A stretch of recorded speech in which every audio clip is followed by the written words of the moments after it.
আসসালামু আলাইকুম। মহান সৃষ্টিকর্তা আল্লাহ রাব্বুল আলামিন পবিত্র কুরআনের একদম শুরুর দিকে অর্থাৎ দ্বিতীয় সূরা সূরাতুল বাকারায় বলেছেন, আর আমি অবশ্যই তোমাদেরকে পরীক্ষা করব কিছুটা ভীতি, ক্ষুধা এবং জানমাল ও ফলফলাদির স্বল্পতার মাধ্যমে, আর তুমি ধৈর্যশীলদের সুসংবাদ দাও। আয়াতটিতে আল্লাহ তাআলা খুব গুরুত্বের সঙ্গে খুব জোর দিয়ে বলেছেন, আমি অবশ্যই তোমাদেরকে পরীক্ষা করব। অর্থাৎ তিনি আমাদের পরীক্ষা করবেনই করবেন। কিন্তু কি দিয়ে পরীক্ষা করবেন? এই লিস্টের 1 নম্বরে রয়েছে ভয়। এখন আপনাদের মনে প্রশ্ন জাগতে পারে, ভয় দেখিয়ে কিভাবে পরীক্ষা করবেন? যেমন ধরুন, আপনি আপনার ইনকাম নিয়ে চিন্তিত, আপনার বিয়ে নিয়ে চিন্তিত, আপনার পরিবারের নিরাপত্তা নিয়ে চিন্তিত, আপনার অসুস্থতা নিয়ে চিন্তিত, আপনার জমি জমা নিয়ে চিন্তিত, আপনার খাদ্যের যোগান নিয়ে চিন্তিত, ইত্যাদি আরও নানান ধরনের চিন্তায় আপনি ভীত, আপনি দিশাহারা, আপনি উদ্বিগ্ন, আর এগুলো আপনার ঈমানী পরীক্ষারই অংশ।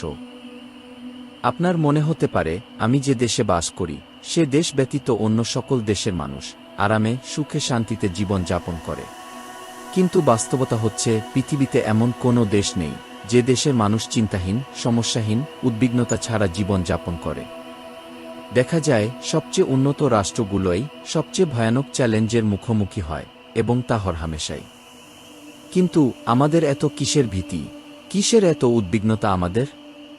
যদি প্রাপ্ত বয়স্ক একজন ব্যক্তিকে প্রশ্ন করা হয়, আপনি কি নিয়ে বেশি চিন্তিত বা উদ্বিগ্ন থাকেন, দেখা যাবে সেই ব্যক্তি বিশাল একটি লিস্ট তৈরি করে ফেলেছেন উনার উদ্বিগ্নতার কারণগুলো নিয়ে, কিন্তু তারপরও লিস্ট শেষ হচ্ছে না।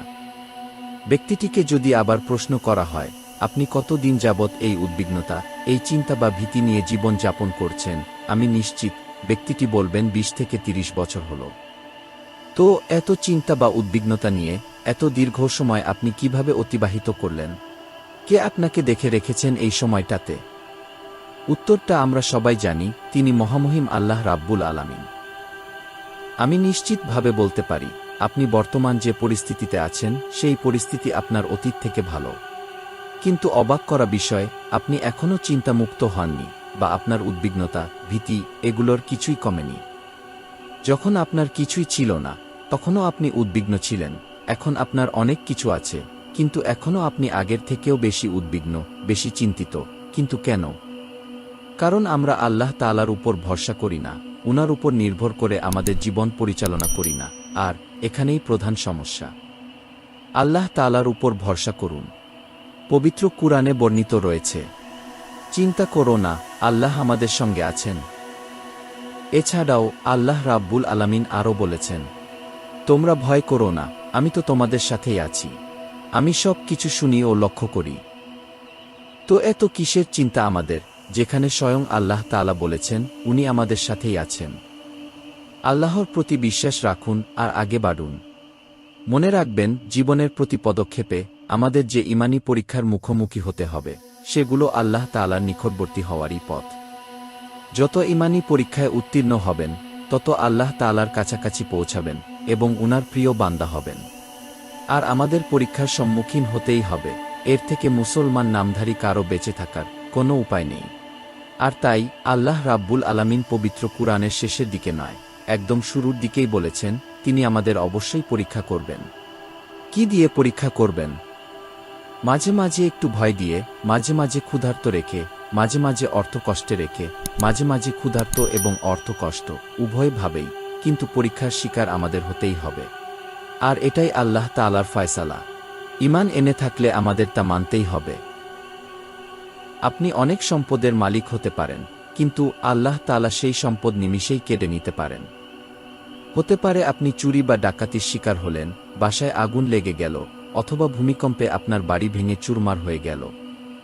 আপনি অবাক হয়ে ভাবছেন, এটা কি হলো? আমার এত কষ্টে অর্জিত সম্পদ নিমিষেই কিভাবে শেষ হয়ে গেল? আপনার এমন ভাবনা সময় নষ্ট ছাড়া আর কিছুই নয়। কেউ যদি আপনাকে বলেও থাকে, আপনি অনেক সম্পদের মালিক, সুন্দর বাড়ি, সুন্দর গাড়ি আছে আপনার, খুব আরামে জীবন যাপন করছেন, আর এগুলোর অর্থ আল্লাহ তাআলা আপনার উপর খুব খুশি, তবে সেই কথা বা ধারণা সম্পূর্ণ ভুল। অনেক সময় আল্লাহ তাআলা আমাদের সম্পদ দিয়ে পরীক্ষা করেন, আবার অনেক সময় কেড়ে নিয়ে। আর এই পরীক্ষার জন্যই আমাদের দুনিয়ায় পাঠানো হয়েছে, তাই পরীক্ষা তো দিতেই হবে। আপনি যত বড় বিপদেই থাকেন না কেন, আপনার থেকেও বড় বিপদে কেউ না কেউ অবশ্যই আছে। তাই সর্বদা আল্লাহর দরবারে শুকরিয়া আদায় করুন এবং উনার উপর ভরসা করে সামনে অগ্রসর হন। আল্লাহ রাব্বুল আলামিন আমাদের সকলকে ঈমানী পরীক্ষায় উত্তীর্ণ হয়ে আপনার নৈকট্য লাভের তৌফিক দান করুন। আমিন।